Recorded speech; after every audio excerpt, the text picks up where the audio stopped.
What's up, guys? Next up is Nature's Prophet. A hero that actually, especially in lower ranks, can be a huge problem, can just win games like that. People kinda really don't know how to counter him. They're either not buying enough teleports, they're probably not pushing fast enough on their side, not trying to win fights early. Nobody got boots of travel, and Prophet just becomes so annoying in cases like that. It's also really bad if you don't have any bigger AoEs, to clear his waves. Level 25 remote teleportation cooldown. He can teleport anywhere at the map at any second. This is 20 seconds on the last level. 20 seconds is at least contained somewhat, although that's pretty low. In Dota 1, he never gets this, which I think he should never get here even. I absolutely hate this. What they did, removing teleportation cooldown. I think it's really horrible for the health of the game, health of the mental health of the players playing against him, and kind of not being able to deal with him effectively because of that stuff. You kind of just teleport somewhere to defend from one wave. You see him on the other lane, you go to the other lane, you see him on the third lane, try to catch him, you can't, he gets away, he creates these waves. In lower ranks, people really struggle with him. Of course, on other ranks, people know how to deal with him, but he's still really annoying hero, right? So, items that I make for him, it's something for yourself, like as a solo killer, and something even for your trees, that being assault, but also this. So, I just start. At the beginning, I just build some attack speed immediately. Also, keep it on int. It's extra damage. This is the thing, you have teleportation, you can teleport anywhere on the map. Second item that I always rush immediately is Orchid, and that's the case. It gives you attack speed, it gives you damage, further buffs the whole thing with this. And you just take a look at the lane, you see if anybody's low, if anybody's running away, if anybody's like favorable odds. You can just teleport. Let's say the fight is here, you can just teleport, catch him in the trees. So the problem with Sprout with this spell is trees. So whether you have tangos or if you have a quelling blade, so this stuff you can easily just get out immediately. So it's like a stun, but it's not a stun. You can still move, you can hit the tree and you can get out. So just keep this item in mind. Whatever hero you're playing, if you kind of feel Prophet's gonna jump on you, catch you and kill you, and you can't really leave the trees, you can just buy a quelling blade no matter what hero you're playing, just as a safety, so he can't keep you in place. Because if they're making something like this, which I always make, you get trapped in the trees, and you might still think, well, that's fine, I'm playing support with a bunch of stuns or hacks, I can just disable him. Then you get silenced, and then you just sit there, you take extra damage. This also makes you take extra damage. So you're just sitting there, you can't leave, you can't catch those spells, he silences you, he's hitting you. Even when you get out, he's gonna keep hitting you. You got the ult maybe to cast. Maybe he just showed up without this, so he can teleport on you again. Just a bunch of horrible things that can happen, right?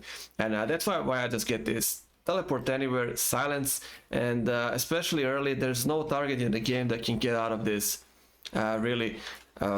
You just cannot do anything about this early, and you're trapped. Of course, if you forgot the quelling blade, you're just sitting there and then you die. So always this, and of course, because that also gets buffed into Bloodthorn. However you want to get with that item, you can get it early, you can just wait. I always wait. That's why I kept this in there like a basic form. All of these. Second item can really be anything. It can be Shadow Blade. So you can teleport, get a kill, immediately disappear because this will cooldown. But then you also have teleport. So you can teleport in with this, get a kill with Orchid, use your own teleport to go anywhere else on the map where there's towers at. You already have 2 teleports. This way you add a third option, third layer of kind of security with Shadow Blade. Again, Shadow Blade's attack, movement speed, that's what you're trying to build anyways. Goes with this also buffs you, you can't go wrong. Maelstrom is more where you're kind of pushing the lane, so when you attack, whether with trees or not, you're doing a you know, it's like a possible Battle Fury effect where you much easier clear the waves when this procs. It's also damage. And one thing why I like this, when you upgrade it to be on the right and get the buff that you can cast. So let's say you have your tree army. It doesn't have to be trees, your trees. It can be just a creep, you know. You can always cast it like this and send the tree in the front. So any enemy waves that hit this tree, there's a big possibility that this one tree can just contribute to destroying the whole wave by itself if it procs enough. If there's other trees, they're gonna destroy the wave and make a lot of room. And of course, you know, as you can see, this guy's gonna attack. You can just buff him and you know, send them in front, and you're just gonna take a look and see which creep is taking the front, which one is gonna get hit the most. You can give that to them and just go back. It kind of gives the option for extra push, and you do want this, right? At the end of the day, it's attack speed. Like I said, a nice buff. Also pierces, pretty decent chance to pierce through any evasion. So you're kind of there if you know, somebody kind of likes making butterfly, or there's phantom assassin, but that's not even, you know, a problem because there's gonna be bloodthorn here. And bloodthorn, again, this is attack speed. Bloodthorn is going to give you also more attack speed, plus even the hood effect because there's Mage Slayer. You can only silence, now they're taking crit damage. If they hit you with spells, there's Mage Slayer. You're hitting them, again, Mage Slayer effect. They do much more reduced spell damage. Yeah, it's just a whole combo that kind of makes Prophet so annoying. It's incredibly annoying to play against Prophet like this. And of course, Black King Bar, you can absolutely get away with not making this at all. You can really get away. But if not, that's, you know, the other way. You are also one of the right clickers, right click heroes. So this is all nice. But this is silence on one target, and there's nothing else really. You don't have any stuns or hexes. So you can stun one guy, depending who it is. They might press Black King Bar and break this, or Manta Style. Manta Style also breaks Orchid. Yule Scepter, you know, anything. Might just jump you and you have nothing else. Maybe you can get away with Shadow Blade, but maybe they got Dust, maybe they got Wards. So in that case, just get Black King Bar, stay there, attack, not care, ignore everything. If the effect expires, it gets dicey, just get into Shadow Blade or recast all of these, you know, whatever it is. But yeah, this can also be used in fights as usual, let's say on your offlaner, on your carry. Protects them nicely, gives them a nice damage buff if anybody attacks them. It works against anything. Melee attacks, ranged attacks, spell casting. Mjolnir just returns everything, right? At least I'm confident it returns the spells. Don't hold me on that. But yeah. Anyways, all of that attack speed plus the silence effect plus the Black King Bar, right? You kind of want to create that machine that can easily push, easily get kills anywhere on the map. You're kind of always on your toes when you're kind of alone on the map. Can they see you? Is Prophet gonna gank you? If you're somebody that doesn't carry dust, he can try to gank you, maybe fight it off. You kind of jump on him, he's gonna disappear. So, you know, playing like as a carry, as an offlaner, as mid, if you do not have dust and Prophet ganks you and doesn't kill you, he decides to run away, you can't really stop him, right? If you do not carry dust, let's say, it just kind of disappears and there's no supports around you or anybody with dust. It's really annoying how easily he can just maneuver across the whole map, and even if he doesn't kill you, he's just gonna get away, heal back, wait for the cooldowns, show up again, try to kill you again, and that's it. That's all, of course, added that he creates trees everywhere, trees push. You can just let him with the wave, like I said, with the tower. You can give your tree a buff, send them in front, take all the damage, save the other trees, save the whole wave, even more damage, right? So that's pretty much it with these items. But whichever order you want to go, I just kind of like getting Orchid first, and then it's whatever really. I just maybe go into Maelstrom, maybe into Shadow Blade, then maybe into this later on. But yeah, something that kind of synergizes as well also is Assault. Assault is pretty much, you know, besides the another item that gives you attack speed, so you get attack speed in 5 items pretty much. This is a small one, but there's attack speed into 5 in 5 items. You know how they play the Prophet, you're just gonna teleport in your base and immediately take your tower and barracks down. That's because they stack so much attack speed that, you know, it just attacks and chops the buildings away easily, you know. So Assault besides gives you attack speed, it buffs the whole wave. That's the thing. It buffs your trees, it buffs the normal creep wave, reduces armor on everybody, it reduces buildings armor even. It's, you know, it's just another crazy item that synergizes with everything, you know, buffing yourself, your allies, your creeps, your trees, and then lowering the armor of everybody on the enemy side and the buildings. So all the buildings will have -5. You know, it's a pretty big chunk, almost half the armor gun.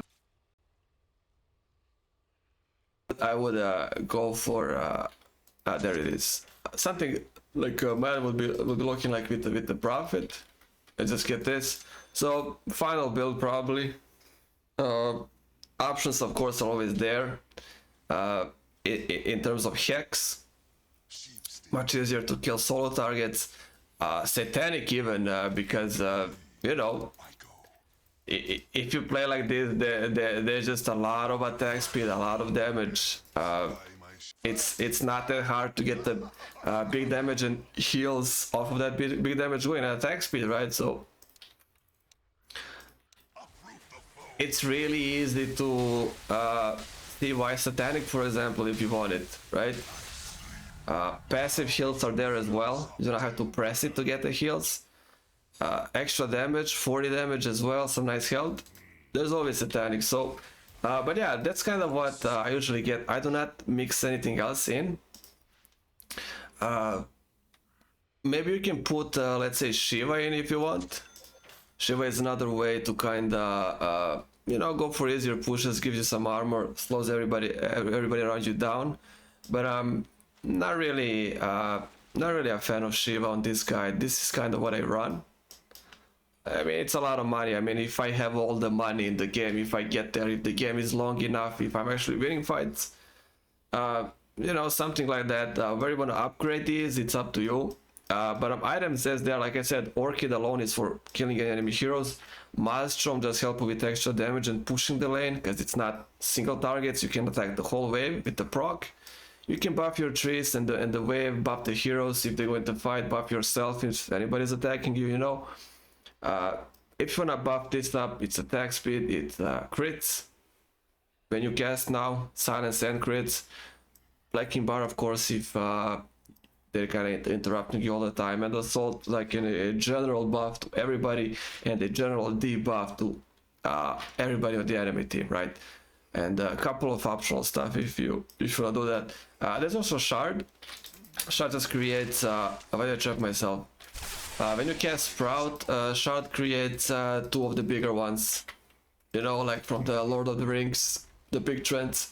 So there's even that. I mean, even further buffs, right? I don't think this one even needed, but there you go. If you wanna get shard, you can even buff your trees even more. So not to mention there's like a talent in the talent tree where it gets like a 100% for sprouted trees to miss for enemies. But yeah, let's talk about the talent tree, because this kind of done, right? There's nothing else here.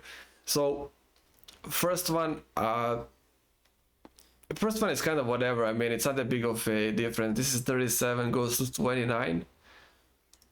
29 is better than 37, I guess, if you're trying to push. If you want to get the left one for more trees, this will be the better choice then, if you're going like diagonally. But if you want to go up, Wrath of Nature base damage is also fine. It can clear immediately all 3 lanes off of mobs more effectively, right? Jumps for more damage at the beginning. So I would kind of, you know, I would decide if you go for more trees, the cooldown is of course better. Even if you just go for that and attack, it's still fine. But the second one kind of depends. This is when I kind of take a look at my team and the enemy team and see like what the state of the game is. Do I benefit more for attack speed or for more general, just creating a bigger mess and trying to push that way, and I can kind of go the other way around. You know, I can go on the lane, summon a bunch of trees, and then teleport to the other lane and do myself some extra damage. So it's kind of, you know, kind of like a spread. It's more evenly spread damage. It's not everything into you, and then when the trees die, there's nothing else. I generally kind of like more trends because I'm going to be building, like I said, in 5 items, I'm going to be building attack speed everywhere. So it might be better to just go for this, right? Now, third one, Sprout Leashes is, they can't leave the Sprout finally. I guess unless they cut all of the trees. I never saw that. I never saw anybody try to test that. Maybe you can still get away if you like catch. If you catch them and they cut all the trees down, but I don't think that there's time for that. But yeah, maybe then they can leave. But usually I just like taking mischance for sprouted units. So whenever you create this and you make trees out of these, all of them have a 100% mischance, right? That is horrible for enemy tower trying to kill with the trees. So I just get that this is more for hero killing. Usually do not have trouble for hero killing with all of these, right? Usually it's fine, but that's kind of the difference. So I just take this. And the last one that I talked at the beginning, the horrible one that I don't know why this is even in the game, removed teleportation cooldown. So you know, I just kind of, you can just kind of fly across the whole map. Maybe I'm here now, maybe they kind of bully me away, I just go the other lane. Somebody else teleports from their team, I go mid then. As you can see, there's nothing really that can stop me, that I can do about. There's also teleport here. I mean, at this point you don't need it, right? But just to show it, like what Prophet does, it's incredibly annoying. So that's kind of how you play him and what you do with Prophet. Now, whether you go on the lane and help your teammate out, or you go jungle, I would say that highly depends on what the state of the lane is. You cannot just leave. You're still playing support. You cannot just leave your off laner alone and be like, okay, man, peace out, I'm going jungle. Same with Enigma. You cannot just leave if they can't farm, if they're in trouble, if they're gonna farm him. Also, if you're post 4, you're on the lane as the enemy carry. And you do not want that guy to die alone, especially to the enemy carry, especially if they know how to set up kills. Their support, and their support just lets their carry get the last hit on the hero, right? People that know how to play always let the cores get the kills, right? They do not steal that from them. So that can be a huge trouble. You're leaving your off laner, he might not get farms. He might getting killed a bunch of times by the enemy carry because that's the lane, and a whole lot of problems can happen.